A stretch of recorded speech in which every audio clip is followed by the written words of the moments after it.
So it's our first day here in Bali, and we're with a private tour guide provided by our hotel. He's going to bring us to a couple popular spots here in Bali, and our first stop is Tegalalang Rice Terrace.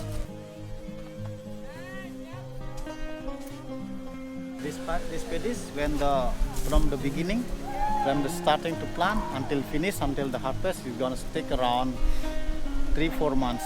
3 to 4 months. Yes, that's ready to harvest, that one. First impressions of Bali: rice terraces everywhere, temples everywhere, waterfalls that we've still yet to see. It's a beautiful place, really amazing. Just driving around, I thought there was a lot of temples in Thailand. Every few blocks you'd see a temple, but here the temples are everywhere. Even they use old blocks of stone to build their houses nowadays.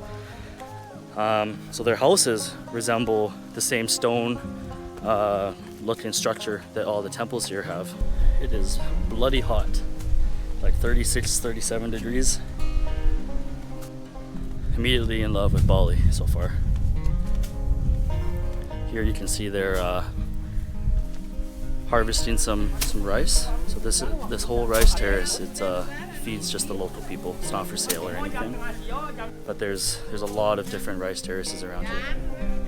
So after they harvest all the rice, they have to dry it on the mats. This is the one, the harvest one, the single harvest. Oh, and they're harvesting it here? This one. So now we are entering Tirta Empul water temple in Ubud. So prior to entering the temple, you have to be very respectful. You have to cover your shoulders, your legs. So we're wearing a sarong on our legs. So we must make an offering. That's what the tour guide just put on the table. Some flowers, some incense, prior to entering the pool. We're wearing our green sarong, which is the one we're allowed to wear in the water. And the other sarong, you're really not allowed to get it wet. They've emphasized that multiple times, to not get it wet. So now we have to make our offering, show our respect, and then we can go in the water temple.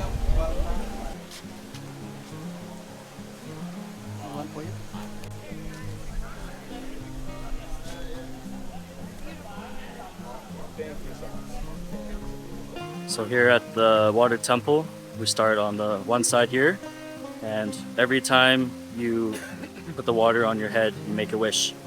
And after each time, you move down to the very end, all the way until you're done all of them. So here's Ash doing her first one.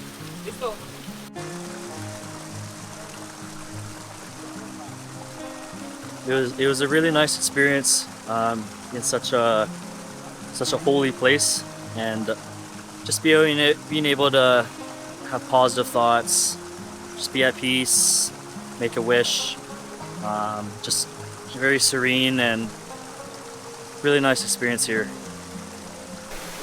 I loved it, every second. So here you can see in the water where the natural spring, the water is coming up from the ground.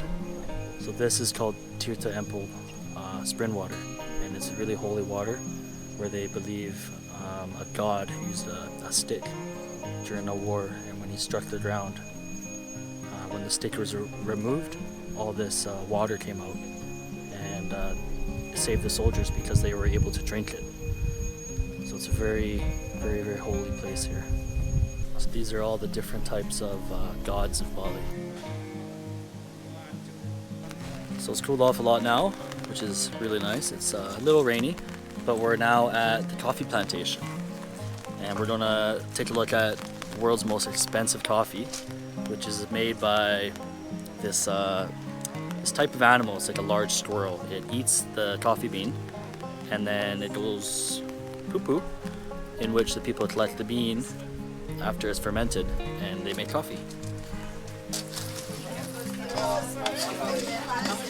The luwak coffee. Yeah, it's more bitter. I don't like it. Pretty cool experience to be able to try coffee that exited an animal.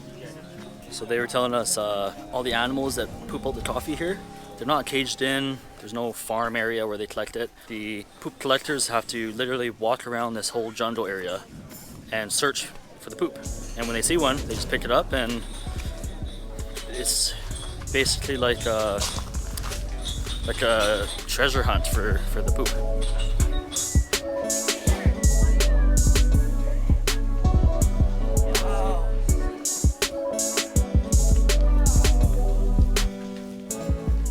What does he eat? Papaya, banana, only fruit. This is a luwak, which is he's the animal that eats the coffee bean and poops it out. So here we are now at a water palace in Ubud. So here at the water palace, there are so many really large koi fish. Some of these koi fish are probably 50 pounds, massive. But yeah, they sell fish food here, and you can drop them in to feed all the koi, and it makes for a nice photo. So this place is, in Hindu, they call it the Holy Water River. And years ago, it used to be only allowed for the kingdom, and the king would take baths in here. But now it's open to the public. It's a very holy place that only used to be for the royalty. Here we are at the monkey forest in Ubud. We just drove right up to the entrance, and so far there's monkeys everywhere. So here at the monkey forest, there's a village inside, and a temple, and a lot of monkeys. They just have taken over here.